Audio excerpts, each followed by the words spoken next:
Hi friends, देखिए हम लोग वेक्टर एक्सरसाइज 10.2 के सवाल को पढ़ रहे हैं। उसमें हम लोगों ने 13 सवाल को अभी तक सॉल्व किया है और पीछे के बहुत सारे वीडियो में हमने इस वेक्टर को कंसेप्ट के रूप में बना के हमने उसका थ्योरी पढ़ाया है। अब हमें पढ़ानी है यहाँ से सवाल नंबर 14। तो देखिए कुछ थ्योरेटिकल कंडीशन जो है, आप उस थ्योरी को आसानी से अपने कॉपी में लिख कर एक एक करके नोट कर लीजिए ताकि आसानी से आप उस चीज को समझ सके मेरे पढ़ाने के बाद। तो चलिए हम बिना समय गंवाए शुरू करते हैं सवाल नंबर 14। देखिए, दर्शाइए कि सदिश आई cap j cap plus k cap अक्षर ओ एक्स ओ वाई और ओ जेड के साथ बराबर झुका हुआ है। इसके कंसेप्ट को समझना है। यानी बराबर झुका हुआ मतलब कि आप वहां पे दी को साइन निकालेंगे तब जाके आपका सवाल, जैसे इस तरह से फिगर से आप इस चीज को समझ सकते हैं। देखिए यहाँ और फिर आप यहाँ से ऐसे देख सकते हैं, इस तरह से अल्फा बीटा और ए गामा। यानी इस तरह से आप इस बात को समझेंगे तब आपको पता चलेगा कि ओ एक्स ओ वाई और ओ जेड अक्षों के साथ बराबर से झुका हुआ है। तो देखिए सबसे पहले तो हम मान लेंगे कि माना कि वेक्टर ए बराबर आई कैप जे कैप के कैप ए मिला मुझे। इसके बाद हम इसका मैग्नीट्यूड निकालेंगे। तो मैग्नीट्यूड निकालेंगे तो अंडर रूट एक के स्क्वायर प्लस एक के स्क्वायर प्लस एक के स्क्वायर। तो एक जोड़ एक, तो एक एक हो जाएगा अंडर रूट 3। देखिए अंडर रूट 3 मुझे मिल गया। अब यहाँ से ओ एक्स के साथ अगर निकालेंगे तो मान लीजिए कि ए है तो हम a1 बराबर यहाँ 1 लिख सकते हैं, a2 बराबर 1 और a3 बराबर 1 मिल गया मुझे। अब हमें अक्षों के साथ कोण निकालनी है तो बिल्कुल आसानी से काम करेंगे। मान लीजिए कॉस अल्फा लेंगे तो कॉस अल्फा बराबर a1 बटा magnitude vector a। Cos beta लेनी है तो a2 बटा मैग्नीट्यूड वेक्टर a। और कॉस गामा लेना है तो कॉस गामा बराबर a3 बटा मैग्नीट्यूड वेक्टर a। आसानी से ले लिए। अब आइए यहाँ से देखेंगे कॉस अल्फा बराबर वेक्टर a1 बटा मैग्नीट्यूड वेक्टर a। तो देखिए कॉस अल्फा बराबर वेक्टर a, वेक्टर a के मान कितना है, a1 के मान a और मैग्नीट्यूड वेक्टर a के मान 3। देखिए यहाँ कोण निकालना है हमें।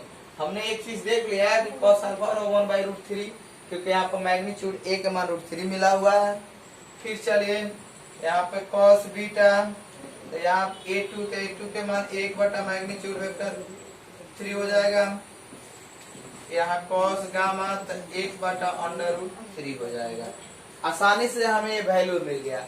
अगर आप यहाँ से एंगल निकालना चाहते तो एंगल लिखेंगे तो कॉस इनवर्स 1/√3, यहाँ बीटा बराबर लिखेंगे कॉस इनवर्स 1/√3 और गामा बराबर कॉस इनवर्स 1/√3। तो देखिए इस तरह से हम लोग को इन सभी बातों को समझना है और सॉल्व करनी है। यानी कि सवाल आपके कंसेप्ट से थोड़ा सा डिफरेंस दिखेगा, बट अपने कंसेप्ट को एक बार फिर से प्रैक्टिस करके उस वीडियो को देख के अपने कॉपी में नोट करके आसानी से इस सवाल पे हम लोग जैसे ही आएंगे और समझने का प्रयास करेंगे, आसानी से सवाल बनना शुरू हो जाएगा। तो चलिए इस सवाल को आप अपने कॉपी में जरूर नोट कीजिए ताकि आगे आपको इससे बेनिफिट मिल सके। तो अब हम इसके आगे की सवाल देखते हैं। देखिए सवाल है बिंदु P i cap plus 2j cap plus k cap minus k cap और Q minus i cap plus j cap plus k cap को मिलाने वाली रेखा को 2:1 के अनुपात में अंतःवायता विभाजित करने वाले बिंदु R का स्थिति सदिश ज्ञात कीजिए। बिल्कुल आप इस बात को समझिए। हमने इसके सूत्र को भी पीछे के जो वीडियो है उसमें हमने आपको पढ़ा दिए हैं, लेकिन यहाँ हमको समझना है कि बिंदु P दिया है। तो मान लीजिए कि अगर P दिया है तो इसकी प्रारंभिक बिंदु O से होगा। तो हम इसको सॉल्व करते समय यहाँ OP वेक्टर बराबर आसानी से स्थिति सदिश में कन्वर्ट कर लेते हैं।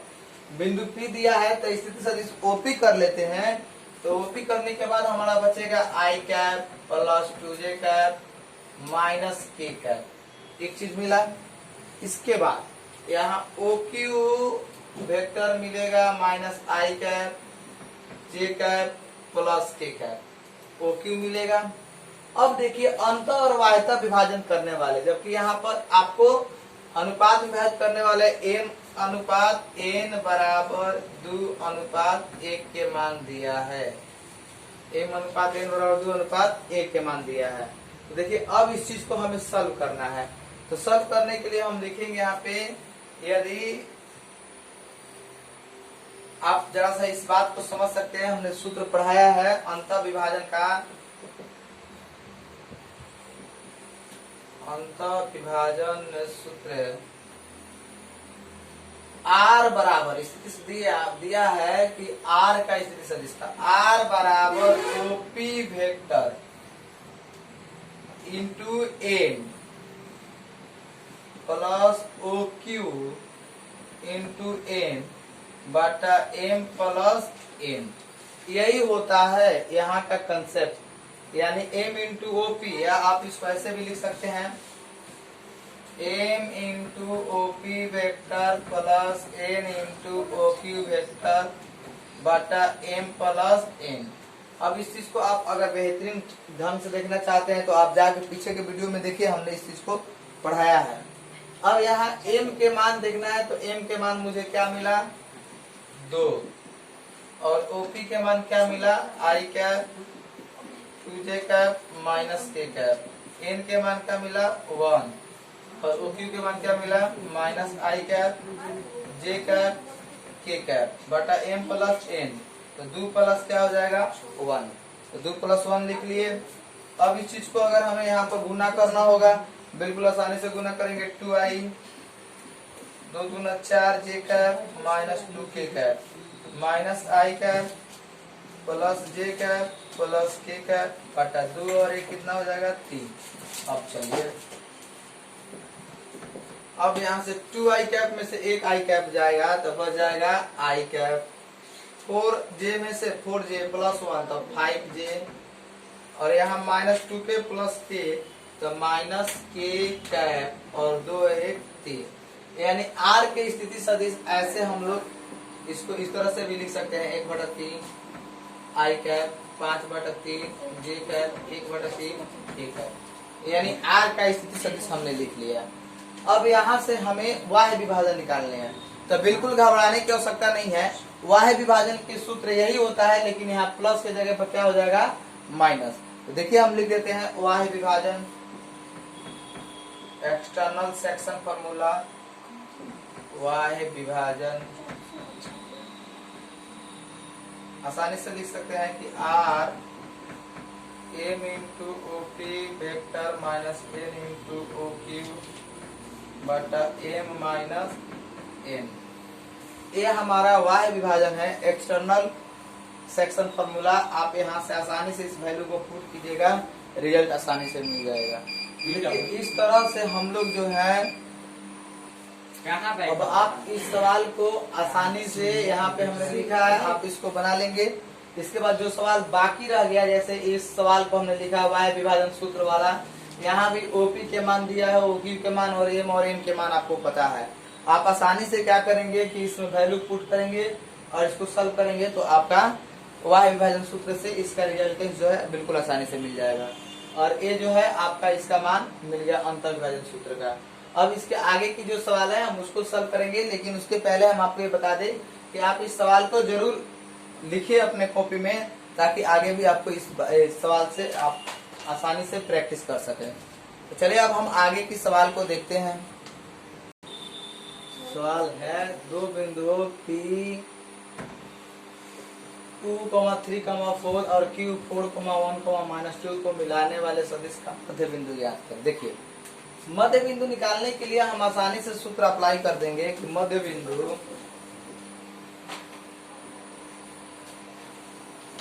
वेक्टर OP जोड़ OQ बाई 2, बिल्कुल इस सूत्र पे लिखेंगे, रिजल्टेंस यहाँ से मिल जाएगा।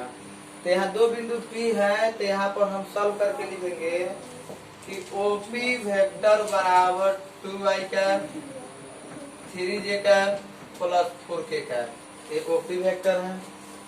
और OQ वेक्टर जो है यहाँ 4i cap plus j cap minus 2k cap है।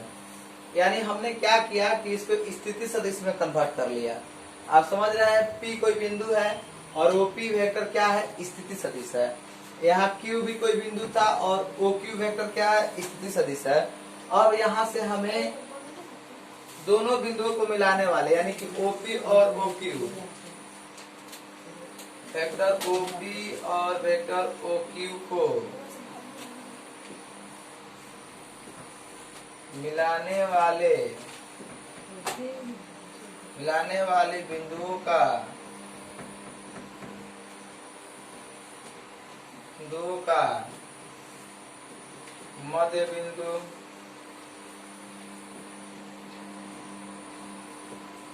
मध्य बिंदु बराबर वेक्टर OP जोड़ OQ बाई 2। देखिए वेक्टर OP जोड़ OQ, तो OP क्या है 2i cap 3j cap 4k cap plus OQ क्या है 4i cap j cap minus 2k cap बटा 2। अब इसको सॉल्व करना है, तो 2 और 4 कितना हो गया 6i कैप 3j और प्लस j, तो 4j कैप, और यहाँ से 4k कैप में से 2k कैप जाएगा तो 2k कैप बाई कितना 2। अब यहाँ से आप आसानी से कॉमन कर सकते हैं, तो 2 कॉमन हो जाएगा तो 2 यहाँ पर जाएगा 3i कैप, देखिए 3i कैप प्लस यहाँ हो जाएगा 2j cap plus k cap by 2, cut गया। अब यहाँ से हम लिख सकते हैं इसको 3i कैप 2j कैप और k कैप, यही क्या हुआ हमारा आंसर हुआ। यानी इस तरह से हम आपको क्या निकालनी है कि 2p और q दोनों को मिलाने वाले सदिश का मध्य बिंदु, दोनों को मिलाने वाले सदिश का मध्य बिंदु हमें आसानी से मिल गया। अब यानी यहाँ तक कि हम लोग 16 नंबर सवाल तक आसानी से सॉल्व कर लिए। अब देखिए, अब हम लोगों को यहाँ तक पूरे इस सवाल को आसानी से लिख लिख के कॉपी में रखना है ताकि प्रैक्टिस करने में आसान हो। तो आप इस सवाल को जरूर नोट कीजिए, और नोट करने के बाद हम एक और सवाल देखेंगे इसके आगे। देखिए हम एक सवाल दे दिए, 2 बिंदु P 4,-3,2 और Q 3,5,-2 को मिलाने वाले सदिश का मध्य बिंदु ज्ञात करें। तो बिल्कुल आसानी से आप इस सवाल को, अभी जो हमने 16 नंबर बनाया उसी टाइप का सवाल है, आप आसानी से इस सवाल को सॉल्व कर सकते हैं। अपने कॉपी अपने घर पे बैठ के आसानी से एक एक करके जो सवाल हम दे रहे हैं उसको जरूर नोट करें और उसको सॉल्व करें। तो मान लीजिए और सवाल हम दे दिए आपको, वेक्टर A बराबर 2i cap 3j cap minus k cap.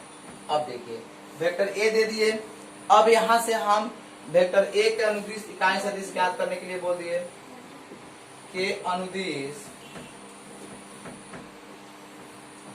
इकाई सदिश